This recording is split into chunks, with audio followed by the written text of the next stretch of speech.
Welcome to Classroom 2 Courtroom. Here's your host, Scott Benton. Hey everyone, Scott Benton here. How are you? I'm the host of the Classroom 2 Courtroom podcast, where we help you easily transition from law school student into your professional career as an attorney. And we teach you everything that law school does not teach you about practicing law. That way you can step into your first job and know exactly what we're doing, because we are here to make the practice of law fun. And today we're going to answer the question of who is your best prospect? Who is your best potential client, your best prospect? Are you a law student or recent graduate waiting for admission to the California bar and eager to gain real-world legal experience? Join the Legacy Lawyers' coveted associate programs in sunny Southern California. Our hands-on spring, summer, and fall programs provide opportunities to dive into high-stakes probate litigation. If you aspire to litigate and thrive in an America First culture that values God, family, and country, we want you on our team. Don't wait, space is limited. Call 714-766-0457 to learn more about this exciting opportunity. That's 714-766-0457. Elevate your legal career with the Legacy Lawyers. Now, as you probably already know, law firms are businesses, and they're businesses that sell time in exchange for providing legal services to clients. That's simply the most basic description of what a law firm does. And so that we understand and so that we state it, just like any other business, the business purpose of any law firm, it's to generate a profit. Now, profit ultimately is what sustains and it ideally grows a business and a law firm. And without generating a profit, pretty much in a short period of time, that business or that law firm is likely going to be out of business.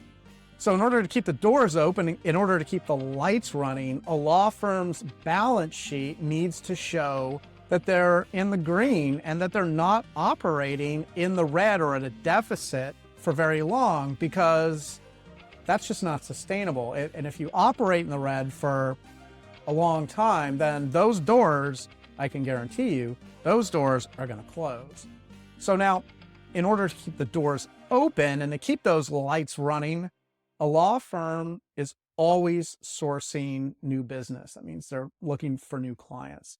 That business is somehow you've got to figure out a way to market the services of that law firm to your target community, whatever that target happens to be. And that's going to be based on the legal specialty that your firm offers. And by the way, some firms, they have multiple focuses. Sometimes firms that it's one attorney in the firm, they're going to operate on many different focuses. But bigger law firms, a lot of times, not always, but a lot of times their focus is very narrow. So you need to know what your focus is in your law firm, because some have many and then others have few. Are you a law firm that has many, or are you a law firm that has few? Now, inside all of that, and all the clients that you get, whether it's through marketing efforts or maybe it's through your website or maybe there's an advertising campaign, however your law firm gets those clients to come in, you still need to keep in mind who your best prospect is going to be. You need to keep that in mind. It's important, because otherwise you're going to get scattered all over the place and you're going to defeat the purpose of bringing in more business. Remember, turning a profit is the most important component to any business, including a law firm. So you want to know who your best prospect is. And knowing that, it's going to help you focus your energy, focus your attention, all the efforts that you're making to ensure that you're providing legal services to clients, and also that you're reaching your minimum billable hourly requirement and even exceeding it, and that you really never run out of to-do list items. Now, the to-do list, if you listen to this podcast, you're going to know that the to-do list is what feeds your success cycle. It underlies the difference between a successful career as an attorney and a less successful, or really no career as an attorney.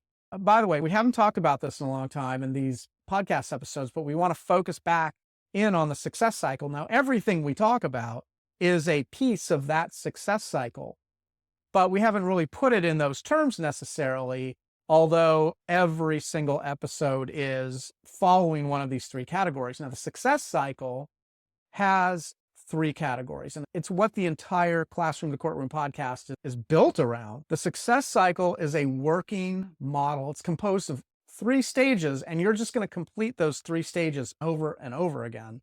And those three stages are, it's composed of the to-do list, you're going to perform the legal service, and then you're going to bill for your time and get paid. And once that's done, you simply start all over again and go back to the to-do list, perform the legal service, bill for your time, get paid. And if you remain on this success cycle, you're going to have very little trouble reaching and even exceeding your hourly requirement. That's for sure. The success cycle, it's the key to your work as an attorney. So you always want to have that pattern stored in your mind and kind of superimposed over everything you're doing, because you're just doing three things. You're putting your to-do list together, you're performing the legal tasks that are on your to-do list, you're billing for your time and going back to the to-do list. But let's get back to the central question that we're looking at and that we're trying to figure out on this podcast episode, which is, who is your best prospect going to be?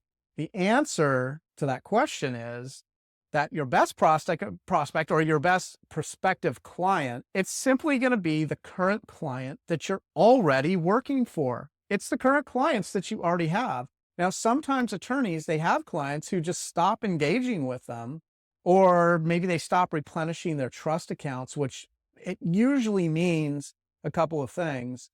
First of all, if you're going to work on unfunded accounts, it means that you're just not going to get paid for the legal services, because there's just no money to get paid unless the client happens to pay the invoice when it gets sent in. But generally, if you have a trust account that's set up that the client funds whenever it drops below a certain level, if you're working on cases where the balance is zero or sometimes below zero, then there's really nothing in the trust account until the client replenishes it.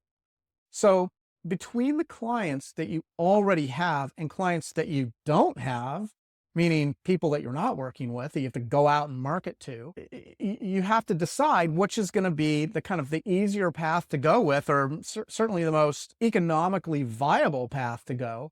If you're going to passively wait around for as long as it takes until a potential client goes to Google at 2 a.m. because they can't get to sleep because there's some issue that's on their mind, and they go and they type in a search term that matches the kind of work that your firm does and in your particular geographical area, and then they have to click on that link to get to your website. And then in the morning, after they've gotten some sleep, if they've gotten some sleep, they have to follow that up with a phone call, and they have to call your office. And it's not a long shot. People do that all the time. But between that and simply revitalizing the clients that you have, you're far better off working with the clients that you've already got.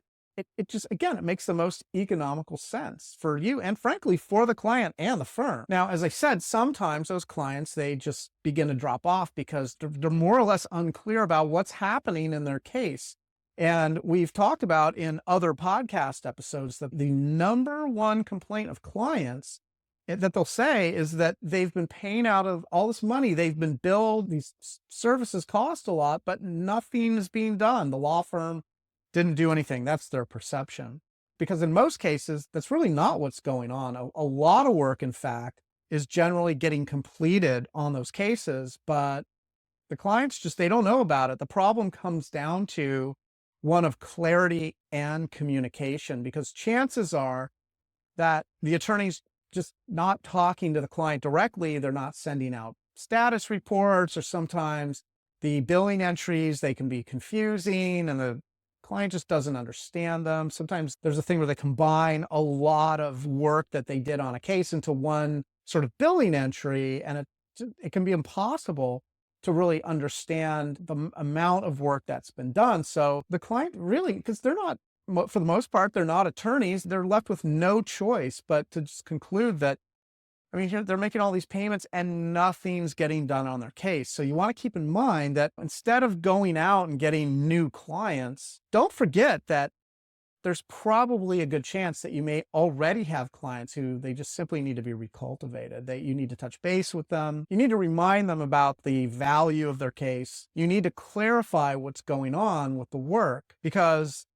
that's going to be, at the end of the day, much more profitable than starting from scratch and going back into the marketplace and ramping up your marketing just to see if you can attract new clients into your firm. That's even if you do the marketing. If you're working in a bigger firm, you're not in charge of that. They have a whole marketing department.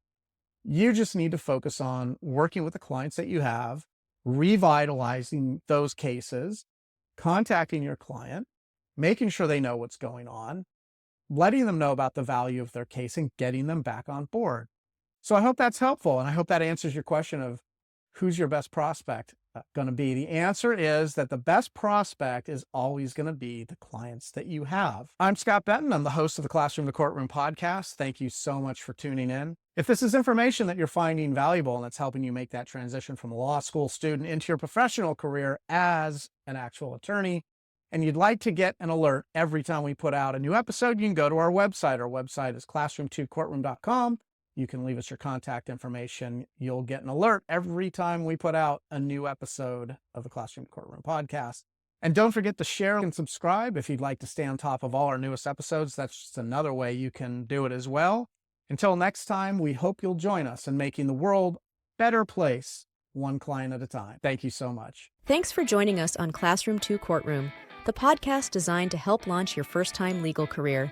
If you have any feedback or ideas for episodes you'd like to hear, you can always find us at classroom2courtroom.com, where you can leave comments, ask questions, and even join our online community. And always remember, by becoming an excellent and confident practicing attorney, you actually make the world a better place. Now get out there and master the art of practicing law.